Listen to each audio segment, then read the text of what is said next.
Thank you, sir. Good afternoon, everyone. I'm Pragya Sapkota, a bachelor's fourth year student of Balkumari College, and I feel very grateful to be standing here representing my research paper on the topic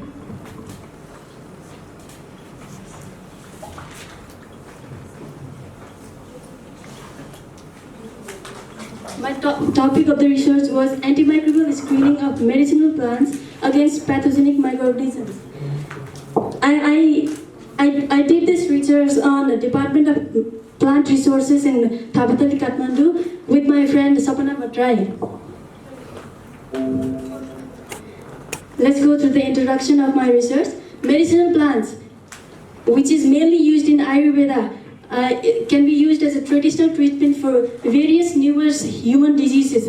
For example, tulsi can be used as a cough syrup, and neem can be used to make medicines for different kind of diseases, skin disease and anti-inflammatory agents.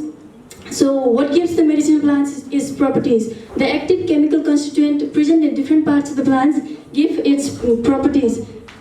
As Anup sir has already mentioned, that the resistance of drugs by microorganism has increased numerously in the past decades. So even though the pharmaceutical industry have produced large number of antibiotics, the antibiotics has been seen resistant. So what can be the solution to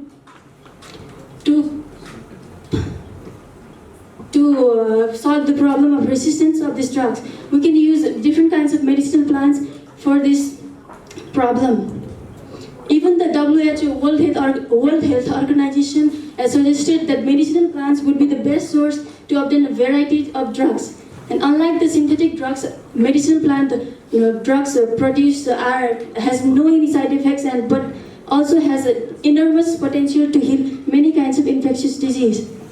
So based on the local use for common disease and ethnobotanical importance, we attempted to assess the antibacterial property of medicine plants in our study. These are some of the plants we used in our research. The first being the bell, the second is Euphorbia hydra, which is also known as dudizar in local language. The third is titepati, fourth being neem, fifth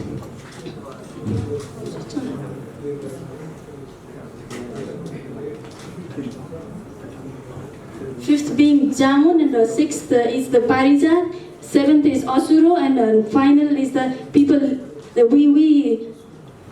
We collected all the leaves of these plants in our study. We had some aims and objectives of our research. The general objective being to test the in vitro antimicrobial efficacy of ethanol extract of 8 different medicinal plants against 11 pathogenic bacteria. The specific objectives was to prepare the extract firstly, and second to determine the antimicrobial evaluation of those medicinal plants, and lastly to identify the minimum bactericidal concentration, which is also known as MBC, of those ethanolic extract against the pathogenic organisms. Now methodology, we had 4 different steps. The first being collection, second being succulent extraction, third being antimicrobial screening against the pathogenic bacteria, fourth being MIC and MBC, which is called minimum inhibitory concentration and minimum bactericidal concentration. The picture shows the succulent extraction. Now flowchart of the methods. The methods we used in our research study. Firstly, we collected the medicinal plants and safe dried it inside the room, because we could not dry it in the sunlight because it could have affected the chemical constituent of the leaves. And finally, after drying it completely, we grinded it to fine powder. And after that, we carried succulent extraction with the solvent 70% ethanol. After that, the solvent had to be removed, so we proceeded to solvent removal. And finally, we had the extract with us. These are the 8 extracts in the vials. After preparation of the extract, 1 gram of the extract was taken and a working solution was prepared with solvent 70% ethanol. And after the preparation of working solution, we opted to determine the antimicrobial efficiency of the extract we extracted and determined the zone of inhibition by using agar-well diffusion method. After that, we determined the MBC values, which is the lowest concentration of the medicinal extract to kill the bacteria. The picture shown shows the zone of inhibition, and there are 4 agar wells where we diffuse the medicinal extract, and only the 2 extract were able to show zone of inhibition.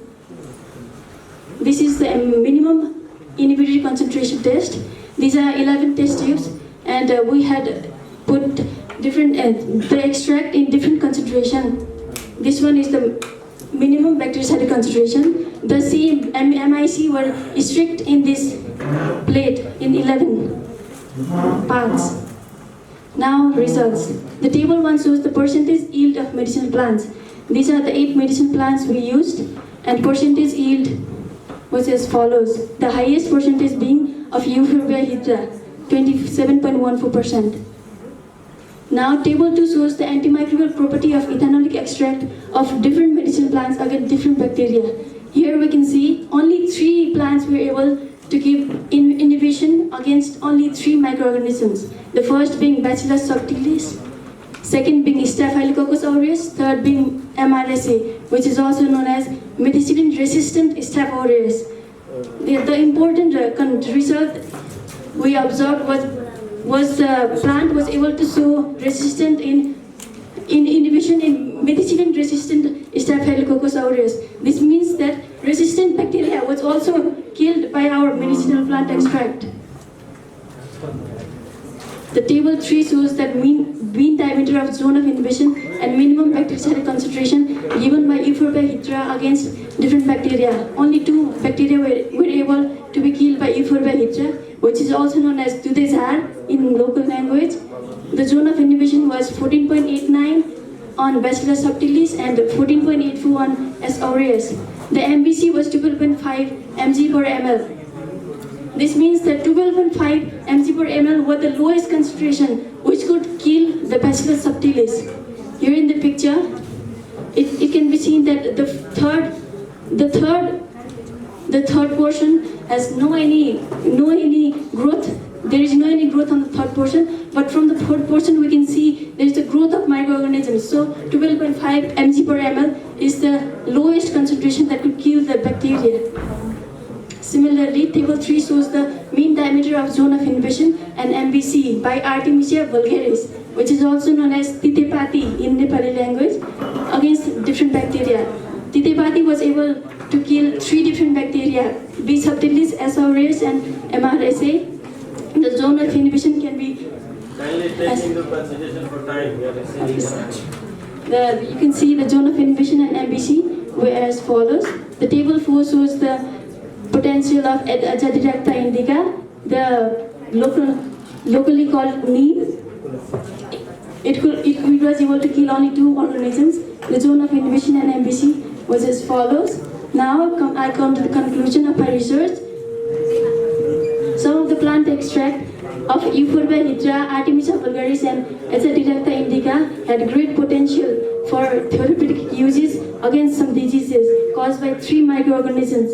It appeared that extract having high antimicrobial activity against gram-positive bacteria does not necessarily have to have activity against gram-negative bacteria. Our research has some limitations, which we were only able to collect 8 different plants due to the constraint of time, and other solvent could also have been used, but we opted for 70% ethanol. So if we had used other solvent, it might have shown some other effective antibacterial properties. And we only opted for 11 pathogenic microorganisms, so these were the limitations.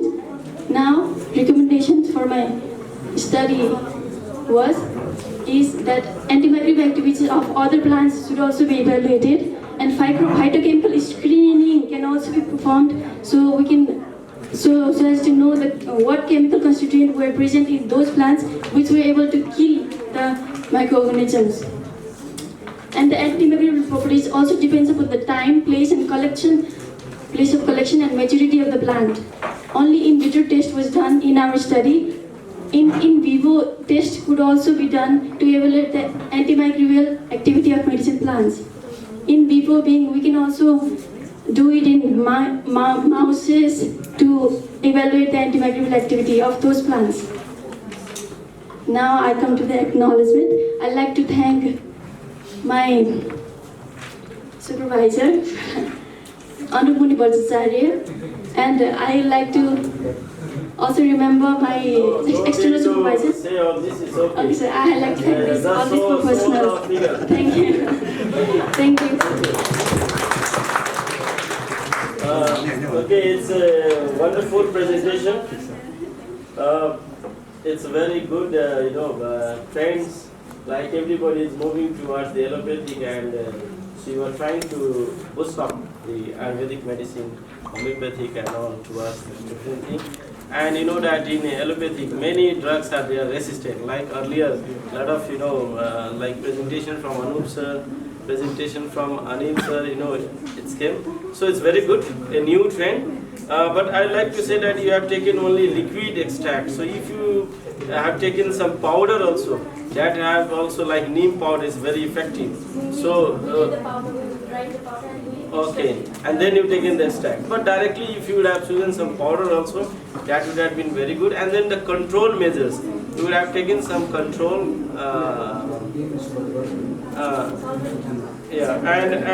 Like I would like to say that phytoalexin, like you have said, phytochemicals analysis, you can take into consideration phytoalexin and plant microbial interaction. That is very much necessary.